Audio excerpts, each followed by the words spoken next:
I do have to say, because we're all talking about New York as being the epicenter, that's the New York metropolitan area at this point. Many more cases and deaths in, say, the suburbs of New Jersey, Long Island, and the like. And you had Mayor de Blasio on last night, and he said he lied to America. He said that he's been on top of this from the beginning. On March 2nd, he said, because I'm encouraging New Yorkers to go on with their lives and get out on the town despite coronavirus. And then he told everybody what show to go see. That was on March 2nd. On March 16th, he went to a gym.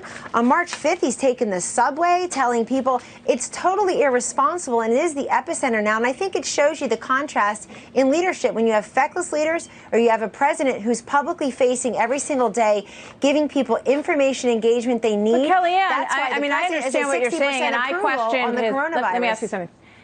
Okay. Well, I think that's absolutely true, and I think that last night he demonstrated that he's not giving people a very positive message in terms of, how he's going to guide the city through all of this. And I think that was, that stood out, I think, to a lot of people last night in our discussion. But in terms of the things that you're mentioning, you could probably match up some of those early March statements from him with also similarly optimistic statements from President Trump, although they've handled it very differently since. There's no comparison between the two leaders. There's no comparison. This in terms of get out and live your life and go ahead and do what you're doing back in the early March. In this White House, my very chief of staff started doing meetings on this on January 12th.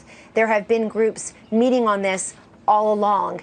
And in fact, today is the 1-month anniversary of, I think, the task force being announced, or Dr. Birx as the coronavirus responder. She's a long-term expert, ran PEPFAR over at State, long-term infectious disease and AIDS expert, HIV expert. So we've been on top of this, and I will not compare Mayor de Blasio to President Trump, and neither do the Americans, since President Trump has a 60% approval rating. To be clear, and I just want to make this point: he never had those high marks in handling the economy, even though he deserved it. He has high marks because he's handling a health crisis that came out of nowhere, and people appreciate the fact that every single day they're hearing from that task force. Let me just be clear that I'm referring to sort of early statements about, get out there, keep living your life, all of that kind of thing, not the handling of the crisis overall by any means of imagination, and that we've made it very clear here. In fact, we did at the top of the show tonight that the president's getting a 60% approval rating number